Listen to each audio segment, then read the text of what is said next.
I had the PS5 console for over a year, and it's safe to say that I had a very great experience with the original PlayStation 5 so far. The console has held up well for me, very well when it comes to playing games and viewing entertainment content. Sony has been stepping up the game with the PS5, providing updates to the console while delivering great exclusives. This brings us to the following question. Should you buy a PlayStation 5 right now in 2024?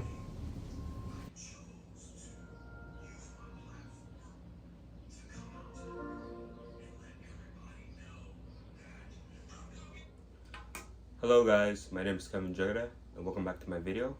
Today, I'll be doing a one-year review on the PlayStation 5 and answer the question of whether or not you should buy the PS5 right now in 2024. Without any further interruption, let's get straight onto the video. First, let's start off with the design of the PlayStation 5. Now, when it comes to the original design of the PlayStation 5, the original PlayStation 5 has held up for me very well over the past year. I've never experienced any problems when it comes to playing games and viewing entertainment content. Whenever I'm playing games on the original PlayStation 5, I never experienced any loud noise while using the console. The console was still extremely quiet even after using it for over the past year. So for that, it's pretty remarkable how the design of the original PlayStation 5 has held up very well. It's safe to say that the original PlayStation 5 has held up for me very well, and I look forward to owning it for years to come. I'm very interested in the games in the future that will push the PlayStation 5 to its fullest capabilities. Recently this year, Sony has released a slimmer version of the PlayStation 5, and to be honest, there's not really much of a difference aside from the slimmer design. Hopefully, the PlayStation 5 that is rumored to come out next year will answer that question. With the PlayStation 5 console out of the way, I want to transition and talk about the PlayStation 5 controllers, also known as the DualSense. After using the DualSense controller for over a year, I can confidently say that the DualSense controller, in my honest opinion, is one of, if not the best controllers out in the market right now. This comes down to personal preference, but I just really love using this controller.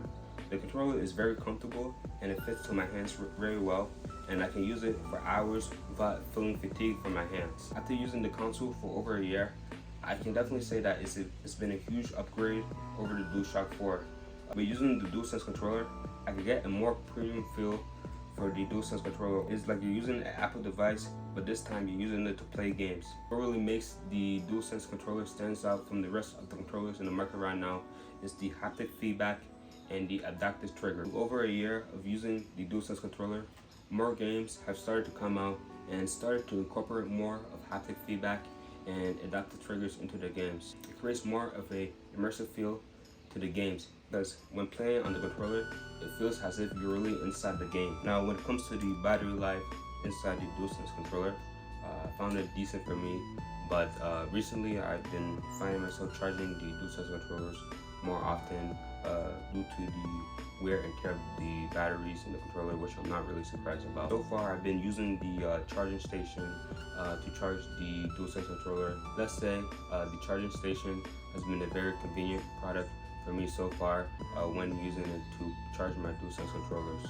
It definitely made my charging experience more convenient because now I don't have to go around my house and look around for a USB-C controller to charge my controller while playing games. I can use the charging station to charge one of the controllers, while I can use the other controller to play games. So I'll say the charging station has been a very convenient product for me.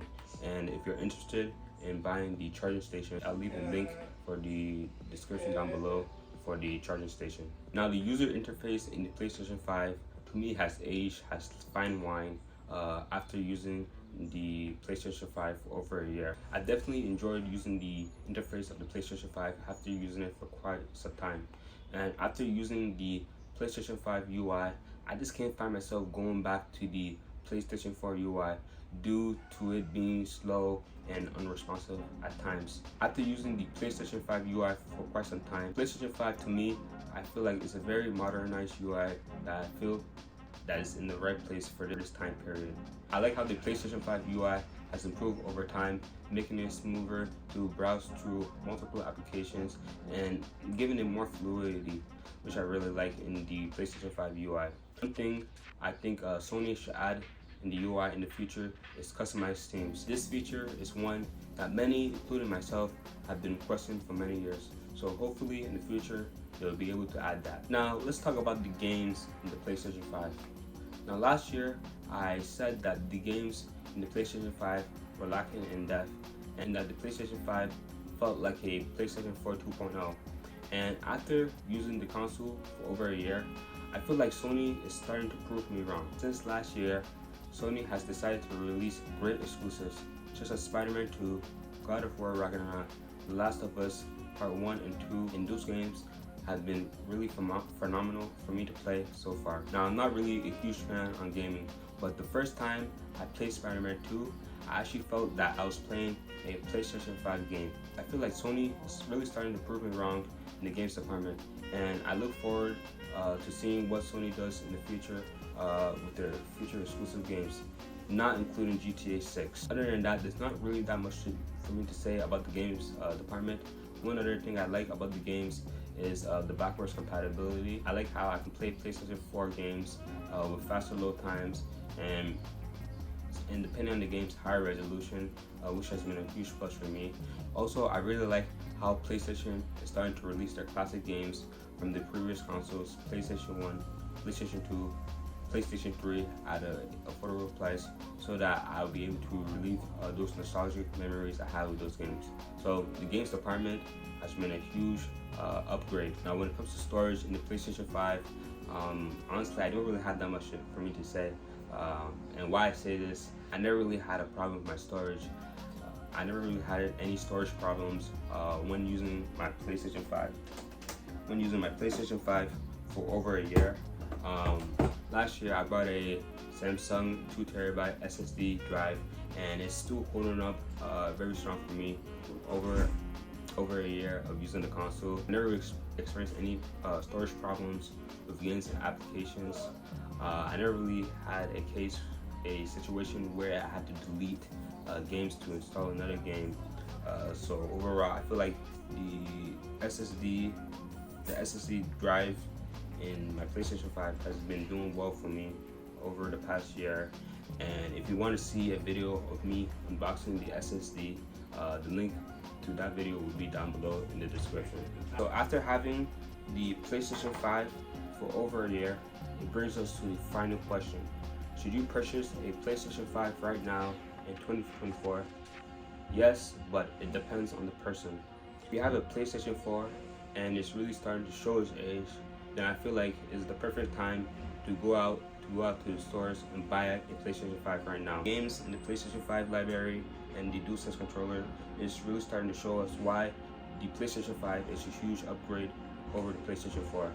But if you have a PlayStation 4 that's not starting to show its age and it's running perfectly, then I think it's fine for you to hold off until the PlayStation 5 Pro that's rumored to be released next year. But overall, I feel like the PlayStation 5 has improved over the past 3 years and can be a great upgrade if your PlayStation 4 is starting to show its age. That being said, that is the end of my video.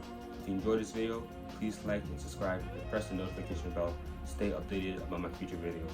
Please also share this video to your friends and family who have shown interest in technology products.